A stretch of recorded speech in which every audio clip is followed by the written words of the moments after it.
Confidence and believability are the pillars of any honest election. The Democrats are renowned for electoral fraud.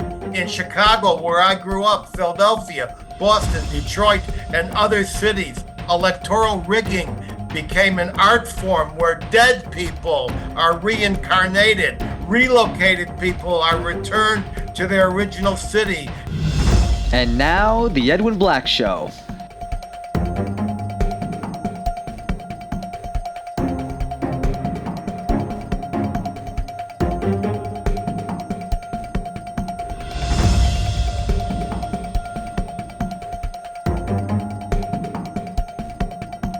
Sponsored by the books of Edwin Black, available on Amazon and at booksellers worldwide. And now, here's Edwin. Welcome to the Edwin Black Show, coming to you twice monthly from Washington, D.C., but today originating from Palm Beach. Hello, I'm Edwin Black, investigative journalist, historian, and author of 225 editions in 40 languages in 190 countries worldwide, including IBM and the Holocaust, War Against the Weak, and Financing the Flames, as well as other books. This is a show for opinion makers and decision makers, not mass clicks. So if you think our show's content is meaningful, spread the word throughout your networks. Subscribe for free alerts at theedwinblackshow.com. And if you want to support our work, please visit theedwinblackshow.com/support. Your help, big or small, assures our complete and utter intellectual and uncensored journalistic independence. Guys, we cannot do this alone. We are completely unmonetized, and if you think you need us, hey, we need you as well. Today's episode is made possible and sponsored without any preconditions, requests, or stipulations by the historic re-release of the abridged IBM and the Holocaust audiobook, narrated by me and just re-released at Amazon, Audible, iTunes, and wherever audiobooks are found. And it's co-sponsored by members of the Dallas Jewish community. If you would like to honor someone with a sponsorship, contact us. That said, remember, I only speak for myself and for history. The same goes for my guests. Today, we welcome viewers from across America, including our 4 watch parties in the villages not far from where I am: Newton, Mass., Chicago, and Tampa Bay. Overseas, I see viewers logged on from most of our usuals. I see Australia, New Zealand, Germany, Austria, Holland, Sweden again, France, Italy, Spain, here's something new, Luxembourg, Hungary, Poland again, Taiwan, now that says something, Great Britain, Canada, Mexico, Brazil, Argentina, Costa Rica, and Israel, plus other countries. If you have a question, place one short sentence in Zoom's QA feature. The Edwin Black Show, along with our YouTube site, is global and fast growing, enjoying many scores of thousands of views. We speak frankly and without tremor to a fragmented world seeking better understanding of our tormented past, our present very, very tense, and a future still uncertain. Very, very uncertain. By the way, stay tuned for my special word of wisdom at the very end of the show, just before I sign off. We'll get to our latest election and war coverage with the Ballot boys, but first, a few preliminaries. We have to make time for Marc Zell in Jerusalem, who may hold history in his hands if he can mobilize some of the 500,000 Americans living in Israel, many of whom are qualified to vote in swing states. No pressure, Mark. Just update us with hard numbers on how many have voted. Take the screen, my friend Mark. Well, thanks, Ed, and thanks to everybody listening this evening. I just came back from another 12-hour day of helping our voters get their envelopes into to all the states in the union. Literally every state is represented, and including large numbers of voters from key swing states like Pennsylvania, and Michigan. We also have voters in Georgia, Arizona, and Nevada. And it's been the response has been absolutely phenomenal. Really, it's almost a 24-hour-a-day task to keep everybody informed and help them out to deal with these very complicated procedures that vary from state to state. But the numbers are staggering. We have done the equivalent of 300,000 door knocks. Okay, we can't really knock on the doors here because they're scattered all over the country. But what we do is contact them digitally, and we put ads on television, and we got a big billboard. You may have seen it, Edwin, on the Ayalon freeway in the center of Tel Aviv. It's just been just amazing and entirely. I mean, I haven't met a single one of the people that we were in touch with that are voting for anybody other than Donald Trump and J.D. Vance. And that includes Arab American voters who are registered in Michigan who are living in the Galilee in places like Shfaram and in Isufia. And they're voting for Trump. So all I can say is the word from here, Edwin, is very positive. We're looking like early voting in places like Nevada and Arizona. We are, of course, about finished our voting here, Edwin, because we've got to get our ballots in at the end of this week if they're going to be reaching their destination before November 5th. So that's something that's taken a lot of time. We got a lot of great people are working here all over the country. I've got to thank them for their tremendous contribution. And all I can say is we are waiting for November 5th, and hopefully the states will not play around with our votes. We got some troublesome news from Pennsylvania. Pennsylvania is a real problem in terms of overseas voting. And I just understand today that Pennsylvania's Supreme Court just ruled against the overseas ballots, which are not signed properly on the secrecy envelope, which is completely at odds with what all the election officials have been telling us for the past several weeks. So, and I understand that's going to be in front of the U.S. Supreme Court tomorrow when the Pennsylvania voting issues are brought up there. So, in any case, it's a lot going on. We're optimistic, and we're really pleased with the turnout. All right. So, look, Mark. First of all, I noticed that your background is outer space. And most people know that it's a local call from Jerusalem to heaven, but I didn't know it was that high up. So where are these ballots physically? I mean, where are the places? Do people have to line up at the embassy to cast their ballot? How does it work? Yeah, the embassy has been a real disappointment. In years past, voters could actually go to the embassy and cast their ballots. Here, it's confusion. They bring the ballots to the embassy. Usually security guards pick up the ballots. We don't know what happens to them. So we're not encouraging people to vote at the embassy, particularly given the fact that the embassy is under the control of the Biden administration, the Democrats.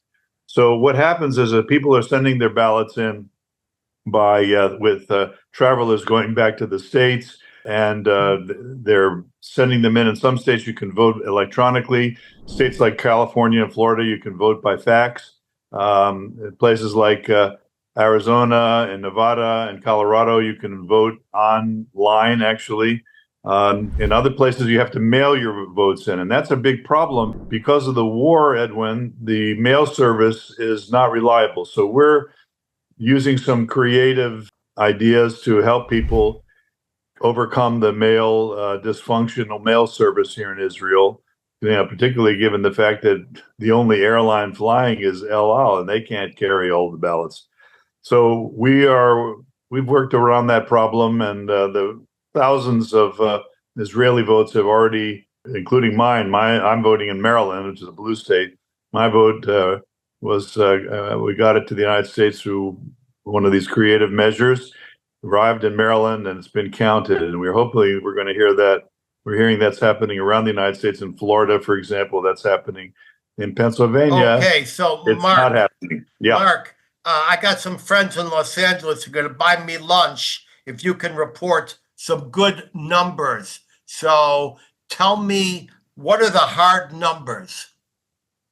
Well, it's really hard for us to say, Edwin, because on the only numbers I know over the thousands of votes that have come through us that we are recording, the envelopes, that is, we don't know what people are actually voting, but it's clear that they're all voting for Trump, and based on their conversations that we have with them. They're also coming through other sources that we don't have access to, but based on our door knocking and our follow-up, we're talking probably in the vicinity of 250 or 300,000 votes. And they're coming about 12% in Pennsylvania, a similar number in Michigan. And then, of course, we have a lot of votes in blue So what states. was that final number that you estimated just now? I think it's not a final number, but it's an estimate. About 250,000 to 300, about 250,000 is our estimate at the moment, based on our number. And about 12% in Pennsylvania and 12% in Michigan. Okay, fine. Mark, thank you very much. Keep doing what you're doing. And I know from you and your friends, you are working day and night. And so now I want to turn our show focus over to the Ballot Boys. I understand that today's show is just a few days before the election, and the souped-up edited version of this episode won't be seen for 3 weeks. Confidence and believability are the pillars of any honest election. The Democrats are renowned for electoral fraud. In Chicago, where I grew up, Philadelphia, Boston, Detroit, and other cities, electoral rigging became an art form where dead people are reincarnated, relocated people are returned to their original city, and the voter rolls can easily exceed the number of qualified voters. Already, we are told by the Michigan Bureau of Elections in a formal press release and live press conference that the Dominion machines are not working right, especially for straight ballot voters. And this is not just in Michigan, it's across the United States. That can be found online. In Pennsylvania, voter fraud is widespread right now and has infected several counties. The Lancaster County District Attorney has already announced a formal investigation of a batch of 2,500 ballots just before the deadline from a third-party source, which appears to be fraudulent. The same thing has happened to numerous other Pennsylvania counties, including York, Monroe, and Cambria counties. News reports have identified a left-wing Democratic ballot group formed just a few years ago as one of interest. Also in Pennsylvania, the left-wing Democratic Philadelphia DA has civilly sued Elon Musk for randomly giving away a total of $1 million per day to registered citizens who signed his petition to uphold constitutional rights. But they have to be registered. 87,000 checks have already been issued. In another example of weaponized prosecution, this bogus lawsuit claims the giveaway is an unregistered lottery. And in a typical Democratic lawfare move, the local judge ordered Musk to get off the campaign trail and fly to Philadelphia and appear in his courtroom personally. Today, not just his lawyers, but Musk himself. By airtime, it was unclear to me whether Musk appeared in Philly or succeeded in appealing to a federal court. It seems the path is clear for foreign and non-citizens to vote in our election. Already, we know of one Chinese student enrolled at the University of Michigan who swore he was an American citizen in the voting booth just to vote, and then confided to an official in the room that he actually wasn't. He is being prosecuted right now, but two salient points. One, had he not spilled the beans, his vote would have been unchallenged. And two, even though he is self-confessed and being prosecuted, his vote will count, and there's no way to delete his illegal vote. In a new low point for crass weaponization of government, you won't believe this, the Department of Justice actually sued the state of Virginia to return some 6,000 self-confessed and verified foreign citizens on their voter rolls. Hear this. Virginia has a year-old election integrity law that allows for voters who confirm in writing that they are foreign citizens to be removed from the rolls. This law was signed in by a Democratic governor and has operated unchallenged for years. The law generously gives these foreign individuals a chance to contradict their own self-demarcation and goes further by even permitting them to cast a provisional vote subject to challenge. Virginia has never been challenged during prior elections. Now, suddenly, less than 2 weeks before the election, with the polls swaying toward Trump, the Department of Justice sued Virginia to return these self-verified foreign voters to the rolls. Yes, the DOJ demands that Virginia facilitate the commission of a federal crime, non-citizen voting. How sick is that? Fortunately, a few hours ago in a split decision, the U.S. Supreme Court stopped the Department of Justice action, and those individuals will be removed. But the same has occurred in other states, such as Alabama, and with less encouraging results. I've cited a fraction of the confusion, conflation, and criminality we are seeing in this most pivotal of elections. Surely the litigation and challenges will be nowhere near complete by midnight on election night, but one way or another, someone will declare and assume victory for the January 6th certification and inauguration on the 20th. But with as much heavily stoked animus, with President Biden calling Trump supporters, that is half the nation, garbage, and the Democrats loudly calling Trump and his supporters Hitler, fascists, and Nazi sympathizers, we have to wonder how violent and disruptive the Democrats will be to the process in the event of a Trump win. Remember, before there were brown shirts, there were white sheets. The Ku Klux Klan was the stormtrooper of the Democratic Party. Anyway, I'll have a lot more to say about that in my monologue, but first I yield to our ballot boys. We start with Democratic strategist Josh Block, who himself worked through the famous Bush-Gore conflict for the Democratic Party. Take the screen, Josh, and tell us, how bad do you think it's going to get? I don't know that we're going to have a huge problem, Edwin. I tend to think, honestly, that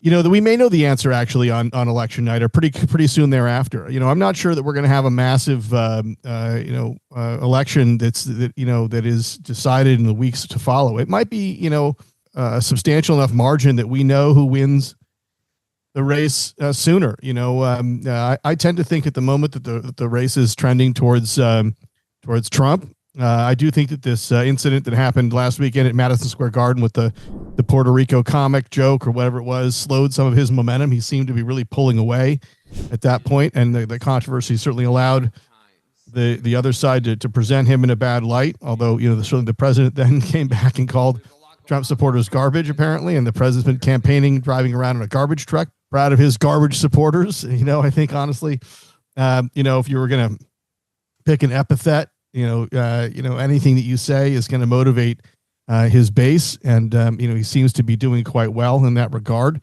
So I don't see all these issues. I don't see all this stuff being such a problem for him. I don't see Kamala Harris pulling away at the moment. The momentum seems to have been blunted.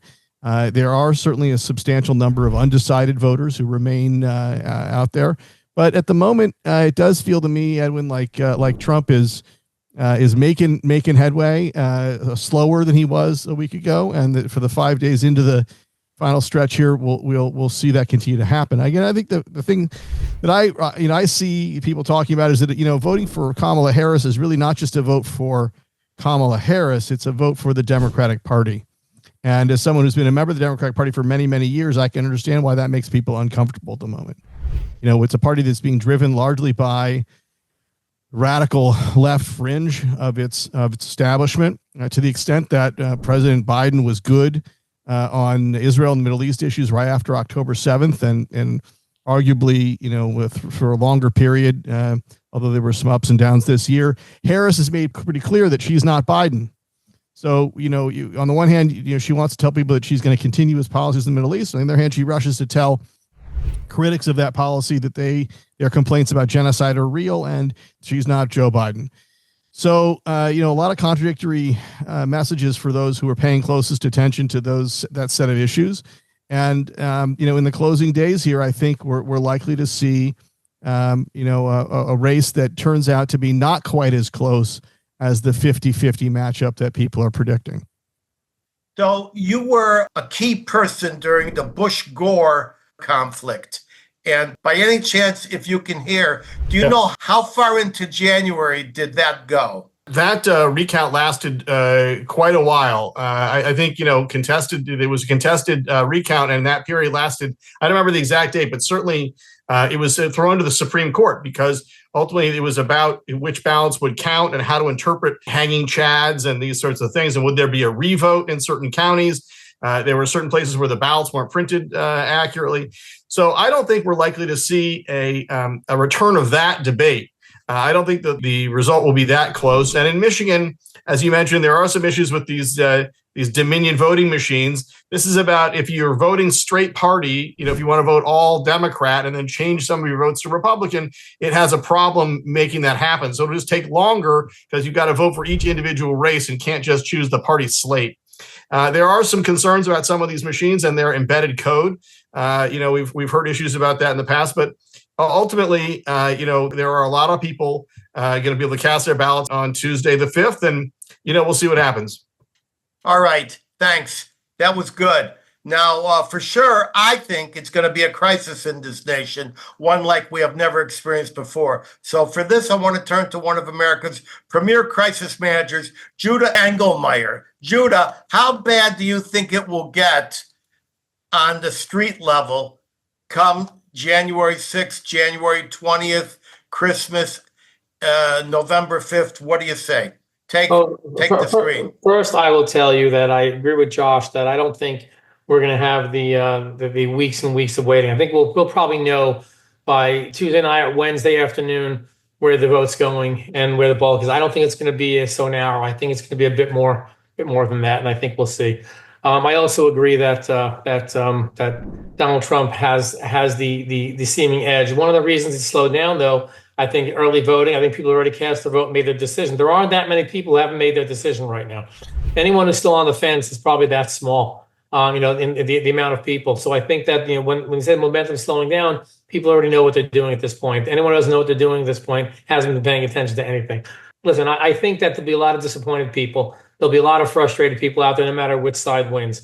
We've seen in the past, though, anyone who said they're going to leave the country if Trump wins hasn't bought a ticket and moved out yet. They're still here saying it, 8 years later. So I believe they'll still be here. They'll complain. And frankly, the ones who complain the most, they're the ones who make a living off it. The media and all these big personalities, they love attacking Trump. Trump being in office makes them money, gets them clicks, gets them watched and gets them read. So I think they look forward to that. I think that you will have a lot of disenfranchised people and people who are angry. I don't think we're going to see a repeat of January 6th again. I do not. I think that's been played out, and it's not wanted, it's not liked, and it's not appreciated. And I think that the public knows that and sees that. There might be other ways of protesting, but I don't think it's going to be that. And I think that there will be an effort to straighten out voting over the next several years to really make it solid, make it more legitimate, so that everyone believes in the process. That's where I think it's going to go ultimately. I think that you will have a lot of disappointed people, but I don't think you're going to have riots in the street. I don't think that's going to happen. The way I'm hearing you and Josh, I didn't want to go that far, but you're actually sensing that Donald Trump is absolutely going to win and that the momentum and the odds are in his favor. Well, that's the way I see it? I would never say absolute. First of all, like Josh, I've been a Democrat most of my life. Only recently, I don't agree with this new party. New York State under Mario Cuomo and Shelley Silver, those are the Democrats I appreciated. I don't know what it is right now, but I would say that it looks like Trump has momentum, but I would never underestimate Democrats' ability to bring in ballots after the votes close. They know how to do it better. All right. But I would just say that it's definitely trending towards Trump, and I think the likelihood here is that he wins with a bigger number than these 50-50 polls predict. But it could just as easily swing back. Something could happen. We could be completely wrong. Kamala Harris could run away with a 52-48 victory here. So I tend to think it's going in the direction that of Trump. But then again, if betting were an exact science, we'd all be billionaires. All right. And on that, the betting markets all have Trump at huge numbers. Yeah, Right. I mean, I gotta say, I'm not sure that I believe those markets. Nothing these days. It's again part of the problem. And this is Edwin, you alluded to this. If we don't trust the outcome of these surveys, whether they're polls, whether they are the actual votes, whether they're the integrity of these financial markets, whether it's whether an NFL game or an NBA game is being played on the level, all of these underlying systems are in deep trouble because they all rely on confidence.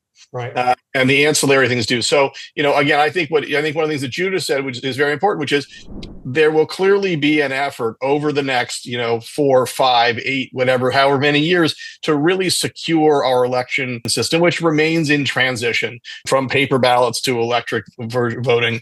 And I think this notion of making sure that we have a voting system of the highest integrity that we can really trust, that we really know is foolproof and can't be tampered with in mass in these ways is critically important to the future of not just the outcome of elections, but to the confidence that people hold in the fairness of the elections themselves. All right. Thank you, gentlemen. So now it's my turn. Children out of the room. Faint of heart, exit this program now, please. People who want to hear the painful, burning truth, please stand by. My gloves are off. I've had enough of the Biden-Harris stoking the flames of hatred in this country, using devil words such as fascist, Nazi, and Hitler, hoping that the less informed among us, which is a lot of us, will just think the worst without understanding the least of what is the truth.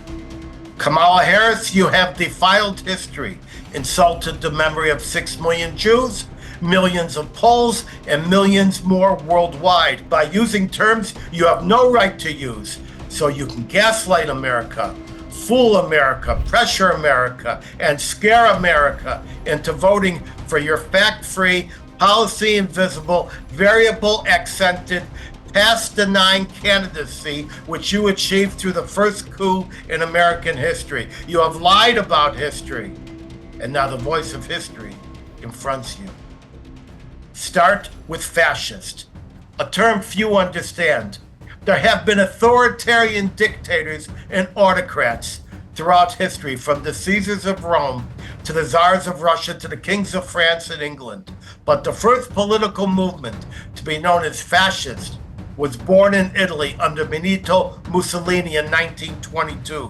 Mussolini used the image of an ancient Roman scepter of authority, a multi-sided axe created with bound rods with the blade protruding from the top to symbolize his movement. You can see two giant fascias from fascism in a surprising place. I'm sure both Juda and Josh will be surprised to learn this. It's on the wall behind the main chamber podium of the U.S. House of Representatives. Two giant fascia, one on the left and one on the right. Mussolini, a thug dictator and authoritarian, inspired Hitler, who adopted, copied, and imitated Mussolini, including the famous Hitler pumped arm salute, which is actually the ancient Roman salute brought back by Mussolini.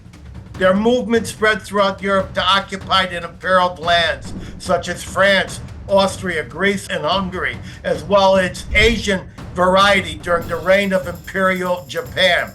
Fascism was forcibly defeated by the democratic forces in World War II, but lived on in certain Latin American and European countries. Notably, fascism is marked by repression of free speech using prosecution and other techniques, interventional government market controls, the vanquishing of individual rights, military adventures, racial and nationalistic persecution, extreme propaganda regimes, and electoral cheating on a massive scale. So look at Trump, a free market man who believes in free speech, no war, and individual rights. Now look at your ideas, Kamala, your track record, your advocacy of speech repression and even thought control, your willingness to pit citizen against citizen, your insistence on invasive control of markets, and your umbilical connectivity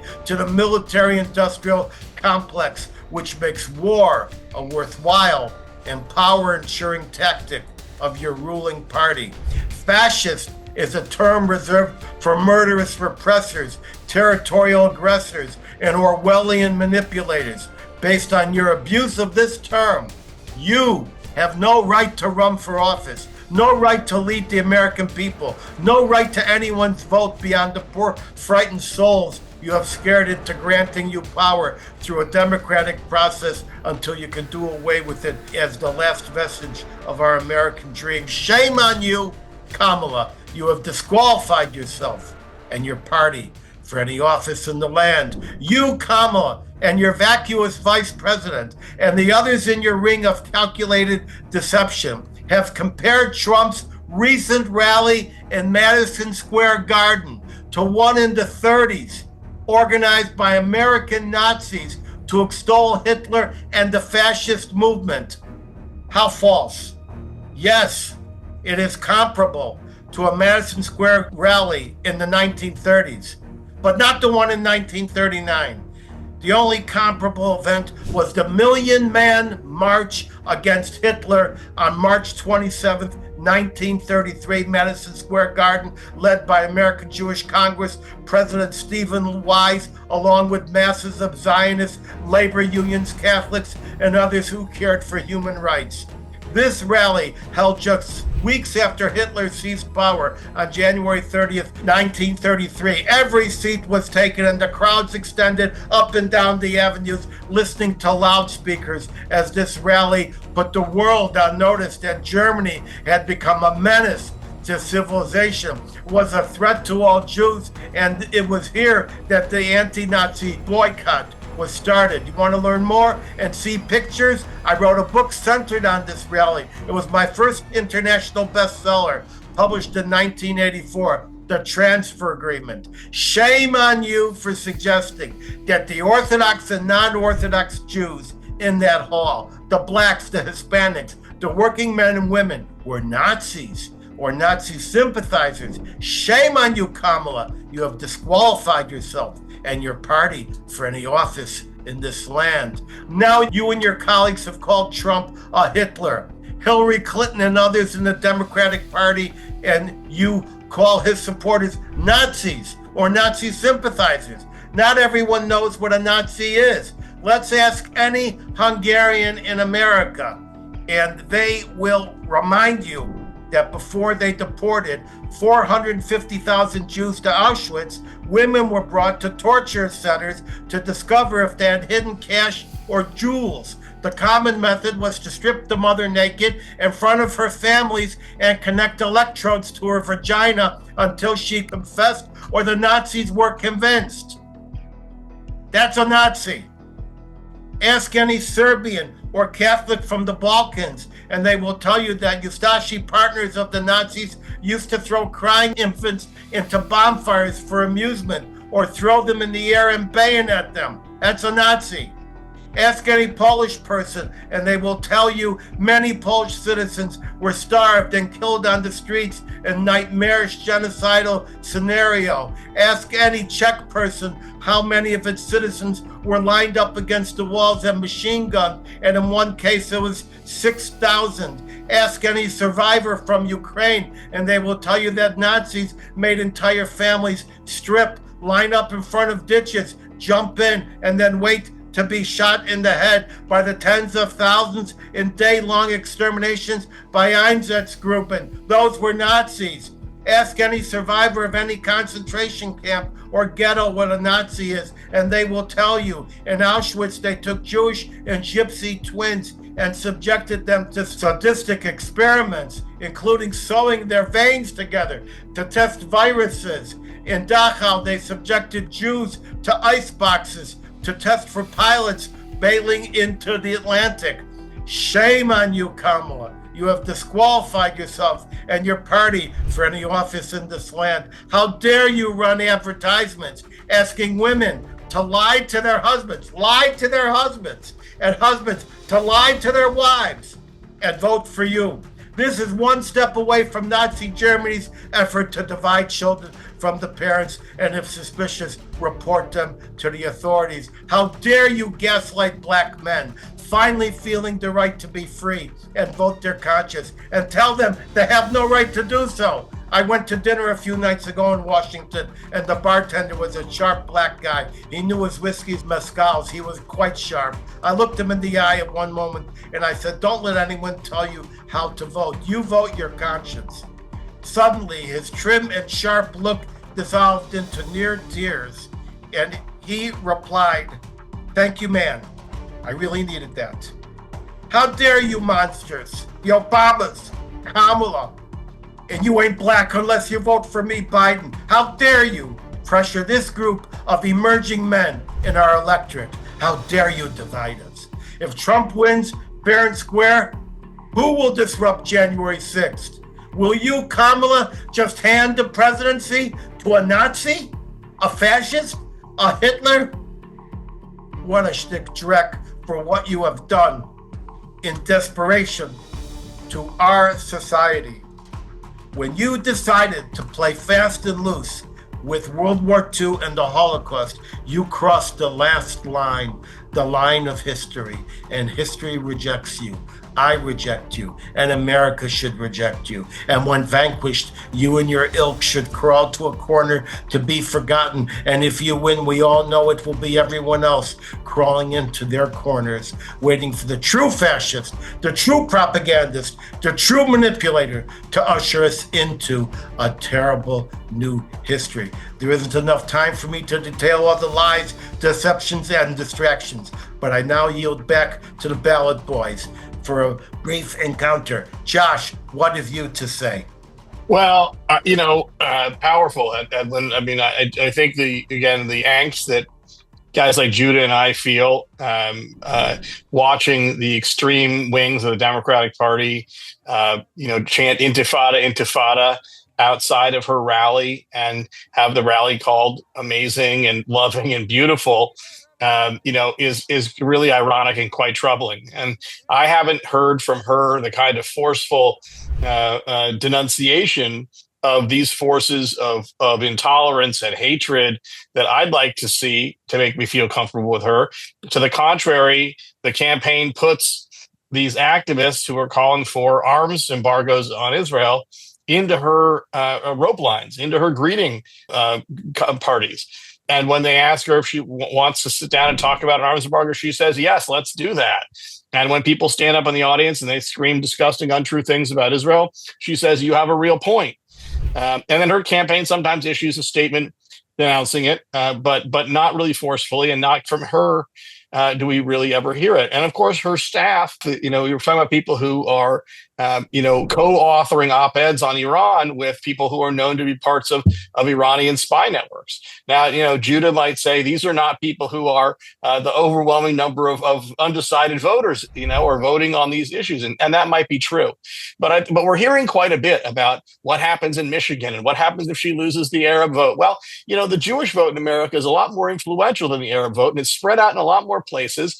And there are a lot more activists, not just in terms of voting, but in terms of supporting candidates and investing in our electoral system by supporting campaigns. And so I think it's bad politics to kowtow to the left. In fact, because you'll ultimately end up alienating more voters, not just Jewish voters, but mainstream American voters who see America's relationship with our allies like Israel as a prism through which to understand whether the candidate sees the world like they do. Do you see the friends that I see? Do you see the enemies that I see? Do you see the dangers that I see? And if you're not articulating these things clearly, you're going to alienate people.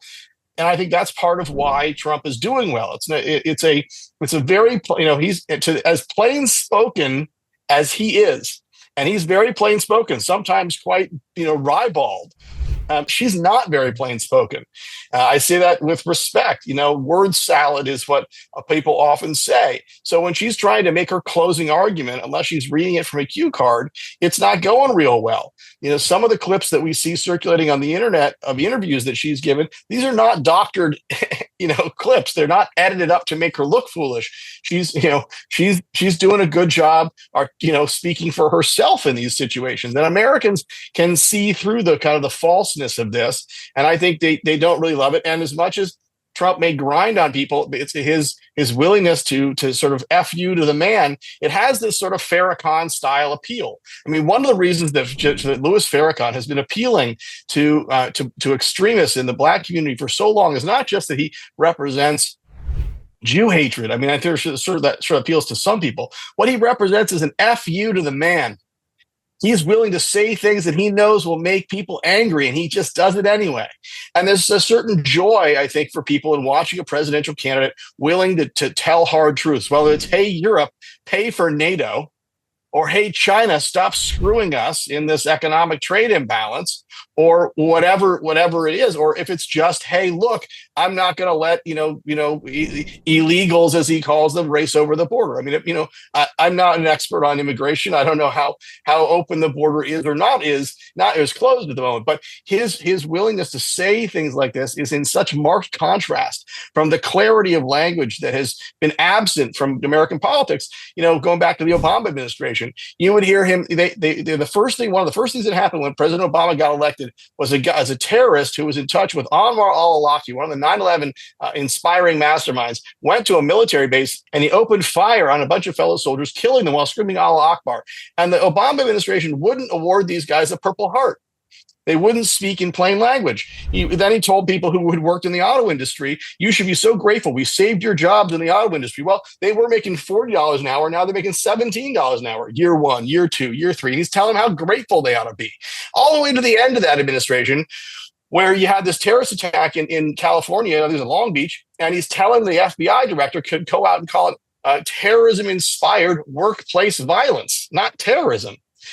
This unwillingness to use plain language to describe events taking place in front of people, in front of regular lunchbox Reagan Democrats, is what has undermined, has fueled this desire for plain spoken Trumpiness, if you will, and really undermines the kind of the level of trust that that segment of the electorate has in the things that Democrats say. And it's made worse when you hear people talk defund the police and all this.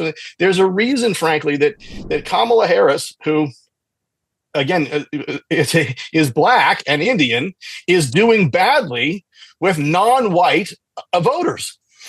She's underperforming Joe Biden by, I think, 20 points. So something out there is changing, both in the language people are using to address grievance, but also in terms of the honesty that politicians are bringing to things, the world they're describing, and it doesn't match where some of the voters are, and therefore they're willing to cast aside some of this stuff. In fact, they kind of revel in the stick it to the man kind of willingness that Trump brings to just say what he thinks.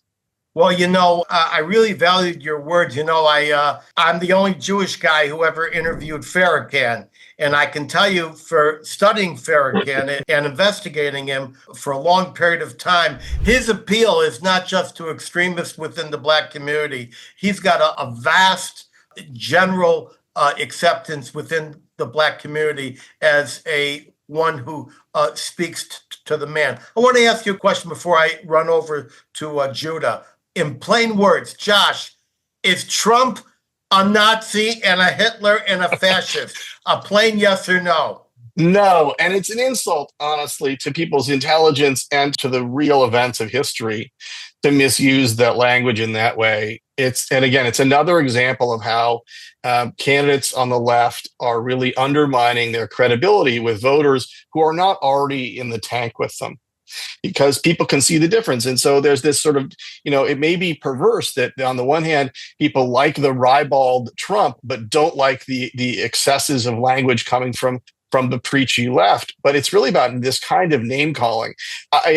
Trump may be vulgar, but he's not really. But he's more funny, and he's not really calling people threats to our way of life in the same way. He says that she broke it and he'll fix it, and she's dangerous. And he says, but calling a guy a fascist and trying to propagate the idea that I hear from family members, sensible, smart people, that if he gets elected president, there won't be another election, and this will be the end of democracy. I just think this is the kind of rhetoric that people don't believe. He's not a Nazi. It undermines the credibility. And when they hear it, they're not likely to believe the rest of the things that come out of people's mouths. That's right. So the promises don't wash either. All right, Judah, I'd like to ask you a question. In your opinion, you're one who deals with security within the Jewish community as well as crisis.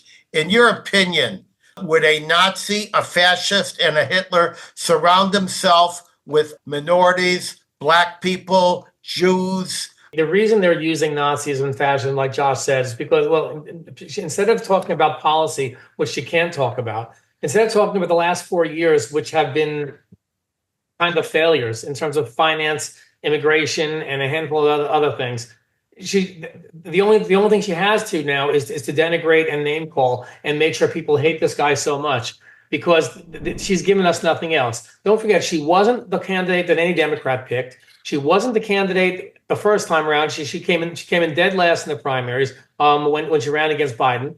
And on this one, originally she wasn't going to be the replacement, and then ultimately she had to be. They had to pick her, or else it wouldn't look right. So they put her in. She wasn't voted in by anyone. And her policies are the last 4 years. She's been trying to run away from that, saying we don't want a repeat of the last time. Last time was her. She's been, and so instead of facing up to that, admitting that, instead of talking about immigration the proper way, the economy the right way, all she can do is demonize. Demonize. I think something that Juda said is really important. When she was not a very good candidate when she ran for the nomination herself, and she is not dramatically improved as a candidate since. There's not a lot of enthusiasm for someone that you didn't vote for in a primary, and tens of millions of Democratic voters around the country didn't vote for her. It'll be interesting to see what percentage of Democratic voters actually vote for her in this election versus the numbers that say they cast a ballot in the primary, say, or that we can see that they did. I'm not convinced that everyone who voted for Joe Biden wants to vote for Kamala Harris. I actually think there are fewer people that voted for him that want to vote for her than didn't vote for him and want to vote for her. If you follow what I mean. I think the vote for her is a vote against Trump, not really a vote for her at this point. I agree with you that no one is voting for her. They're voting against Trump. Barack Obama doesn't like her. Michelle Obama didn't like her. The Clintons don't like her. Biden doesn't like her. But yet they're all cringing as they're smiling next to her. So you can't take back that history. She was against fracking, now she's for fracking. She's against the Second Amendment, now she's for the Second Amendment. She'll take whatever position just to get on someone's radar right now. That's not a pun, is it? People know that. What? That's not a pun, is it? Judah. Yeah. Okay. All right, keep it clean, guys. All right, look, Judah, doesn't this seem to think that since she started out with hope and change and joy and glee, and now she's into anger, fear, rage, and threats. That's all you got. That's all she has at the end. So you're saying that the course of the election and its polling has now got them desperate, and they know that they're probably going to lose. You know what? Not just the polling. Take a look at the. One of the people on the chat. We know I'm not going to mention his name. Seems to be very against this direction of the conversation. But most of the mainstream media that we watch supports her, and they blindly follow, and they say things that they know aren't true because they hate him they hate Trump so much. So I think what we're seeing right now is that they're all come to reality that she's not offering anything, and no one's excited about her. So all you have to do is bash Trump, bash him, demonize him, and frighten Americans about what Trump's going to mean. All they have left. There is, I think, a lot of truth to the idea that a vote for her is really a vote against Trump as opposed to a vote for something, because she hasn't done many interviews to articulate what she actually would do differently than they've been doing now. In fact, it's hard to know.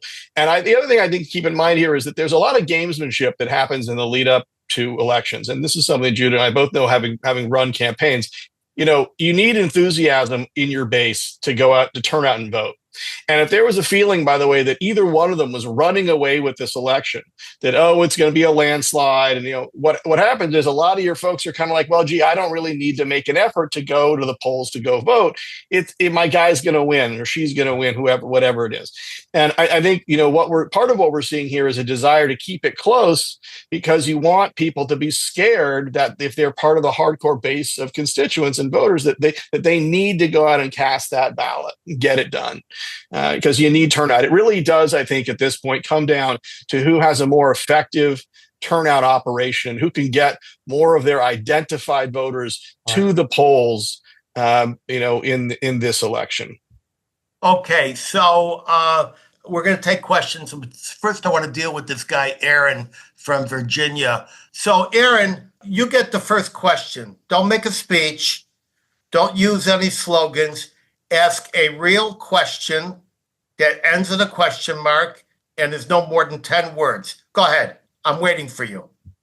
And by the way, there was no insurrection on January 5th, as you wrote. I believe you're talking about January 6th. But you are, Edwin. But you are close. Go ahead, Aaron. What's your question? All right. Aaron doesn't have a question. Okay. So now let's go to Bruce in Ohio. When will USA votes from Israel and other countries actually be counted? I say it's different in every jurisdiction. There are some states which have decided to start counting them at the beginning of November 5th so that they're done by the time the election results must be done. And I've got other states who say it'll be at least 2 weeks before those and all the provisional votes are counted. What do you think, Josh? Well, often, frankly, the absentee ballots and the provisional ballots aren't enough in total, even if they all were in one candidate's column versus another candidate's column, to swing the results of the election. So one of the reasons there's often not a rush or a mad dash to count all of those ballots and get them included immediately in the first night's total is because, let's say, the difference between the two candidates is 25,000 votes, if you will. I'm making it up. And there's only 20,000 or 15,000 absentee ballots still left to count.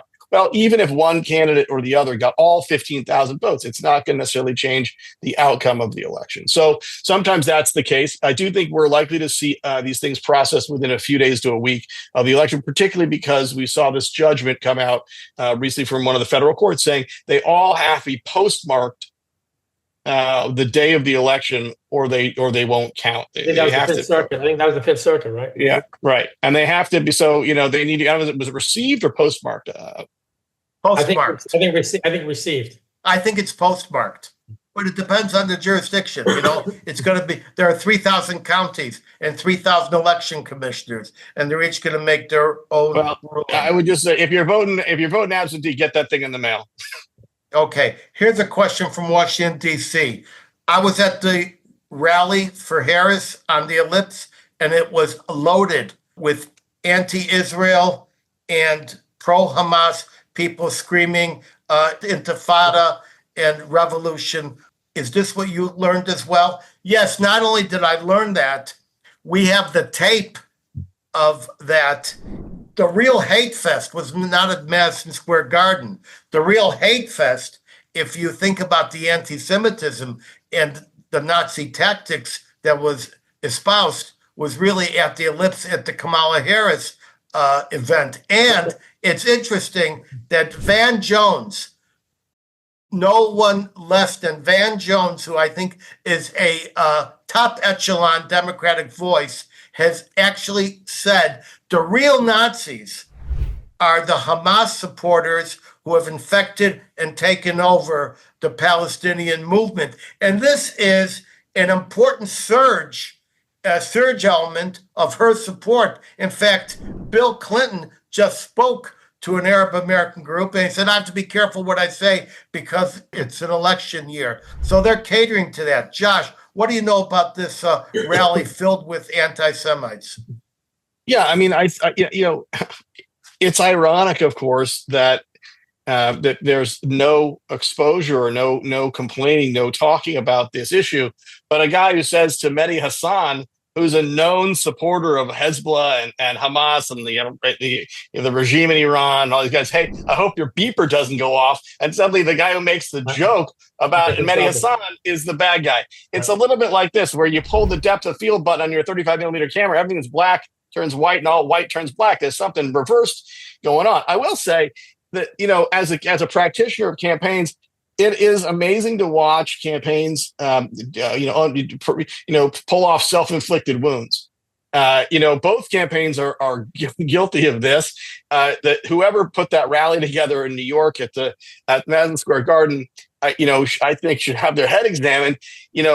Comedians are funny. You don't necessarily have dirty comics as your warm-up acts in the closing stretch of a presidential campaign. And frankly, that formerly CNN hosting former bow tie wearing loudmouth who's now got his own show up in his cabin in New Hampshire. This guy is not a serious person anymore. I know other people who have known him for 25, 30 years, and they can't maintain a friendship with him because he's not in the land of sensible anymore. He's, it's one thing to believe, hey, gee, maybe we're not alone in the universe, and maybe there's UFOs. It's another thing to be in cuckoo land, engaging with Nazis and talking about alternative versions of history. And I believe Tucker is doing this because he makes $1 doing it. He's making a lot of money at this. And I think it's a little bit of an form of entertainment. And he's another entertainer, and they put him up there on the stage. But he's not a good dude at the moment. And I don't think people should be. So these kind of self-inflicted wounds that, instead of talking about more substantive things, frankly, Trump's record of foreign policy in his first, people I live around don't like to hear this. But it's a fact that the guy was right about NATO. Now they're clamoring not to pay the 2% of GDP. They want to pay 7% of GDP. Right. He was right about the China thing. One of the very few policies that this administration got right and maintained was strengthening our positions vis-a-vis China. Things that he started, they continue to amp up and to strengthen. And I think Jake Sullivan, to his credit, the other day talked about how we had no choice but to act against China, given the threats that we see on the horizon. So, if you judge him on just forget the externalities and the noise and the things that we just judge him on the basis of some of these positions, it's much safer ground to tread than to spend our time talking about some idiot comic who makes bad jokes about a place where the power only, runs 2 hours a day and the people are in misery. They know they're in trouble. They don't need us to tell them. Edwin, there's something very similar when you look at the hearings on the Hill over the universities, when they equivocate anti-Semitism. If a guy walked down the street with a white hood on, that would be a problem. People would think that's intimidation, that's racist, whatever. But when it comes to anything about Jews in Israel, it depends what context it's said in. And it wasn't just the university. That's the progressive Democrats speaking. That's the new party, the new foundation of the party. And that's what you see at the rallies. No one's going to say no to it. No one's going to, because those are their supporters, almost to the point of why Tucker Carlson comes to a Trump rally, because that's a lot of his support as well. So they need to cater to them. They're not going to knock those guys down because, it's Jews, it's Israel, depending what context, freedom of speech, say what you want, just vote for me. And unfortunately, we've seen a lot more of that hatred on the left than we have on the right lately. Look how things have changed. Rahm Emanuel was the mayor of Chicago. Okay. Now, here's a guy who was, he may not have made a big deal out of it. He was Israeli. He's a Jew. He's not a left-wing lunatic in the brand of some of these firebrands of the party. He was the mayor of Chicago. Well, today, the guy who's the mayor of Chicago is a lot closer to a Hamas supporter and won't say the words that a Jewish man got shot by a guy screaming Allah Akbar. Won't say it. Last week on the way to Shul, the temple in Chicago, a guy gets shot. The guy gets into a firefight, starts shooting it back at the cops. The cops are not allowed to release information about the shooting. The mayor won't call it what it is, which is an anti-Semitic hate crime perpetrated against an unarmed guy on the way to temple. And frankly, he's defending now the guy who's president of the school board, who himself has a history, a substantial history of articulating pro-Hamas, anti-Semitic views. And this is the guy who's now responsible for educating children in Chicago. So you go from Rahm Emanuel to this. I mean, who are you voting for? Josh, and I haven't heard I have not heard of the Kamala Harris campaign condemn what's going on in Chicago. That's right. And I heard the press conference. So what did this guy speak in a foreign language? And everybody knew it was Allahu Akbar. And the policeman said, we're not allowed to say what he said. So this is what it is. I want to ask Juda a question as we get ready to wrap. Juda, do I understand that if Trump does win on January 6th, the vice president of the United States is going to certify the man she called a Hitlerian fascist Nazi to be president of the United States of America? Yes or no? I assume she'll have no choice. I think she'll begrudgingly have to do it. And what do you say, Mr. Josh? I do concur. My final question, though, really, Edwin, is what is Judah dressing as for Halloween tonight? Because we're recording this on Halloween. Yeah, I know that. I'm going as a Harris supporter. Yeah, remember something. The only guys who get their cars bashed are the ones with Trump stickers. You know what? I want to tell you something. A sign that shows that Trump might be doing better this time around is that in the previous elections, people were embarrassed or afraid to have Trump signs all over. Around New Jersey and parts of New York right now, you see them on people's lawns, on their cars. People are less afraid right now. They're kind of sticking in your face. This is who I'm supporting. And I think that gives me a little bit of hope that the tides will change a little bit. All right, that's it. We're out of time. Hold for my closing word of wisdom, just 1 minute away. But first, I want to thank my very knowledgeable guests who shared their wisdom. Marc Zell in Israel and the Ballot Boys, Josh Block in Washington, Juda Engelmayer in New Jersey. And I also thank my talented international team, including John in Japan, Lance in Detroit, Nick in London, Rebecca in the Philippines, Carol in Maryland, Holly, you're in Nashville. You produced today, as well as many others in numerous additional cities around the world. My team, each of them, is comprised of very dedicated people. We all owe them. I'll see everyone back here in 2 weeks at 3 p.m. Eastern. We'll see what we know and what we don't know. You want to be a friend of the Edwin Black Show? Go to the edwinblackshow.com/support. Keep me independent. You want to hear me in person? Watch my website for events or show up on Sunday at FAU in Palm Beach. Consult my events page at edwinblack.com. Until then, head over to any Barnes & Noble in the USA or any Amazon, Walmart, iTunes Books, Google Books, Kobo, or Audible.com platform in 190 countries across this roiling, toiling, boiling planet, where you can find any of my 225 book editions, such as IBM and the Holocaust and Banking on Baghdad. You want an autographed copy? Hit edwinblack.com and click books. Get access alerts to participate live in future shows at the edwinblackshow.com. You'll see a much enhanced and exquisitely produced version of this show in about a month, and I bet the election won't be decided, and prior episodes by subscribing to our YouTube channel at the Edwin Black Show and click that notification button like tens of thousands of others have. You will love them. We put new ones up each week, produced by a bold international crew. Follow me at Edwin Black Book on X as well as Facebook. And now for my closing word of wisdom. Historical fact without context is like a half-truth. You need the fuller truth. I'm zooming out from Palm Beach. Bless all of you.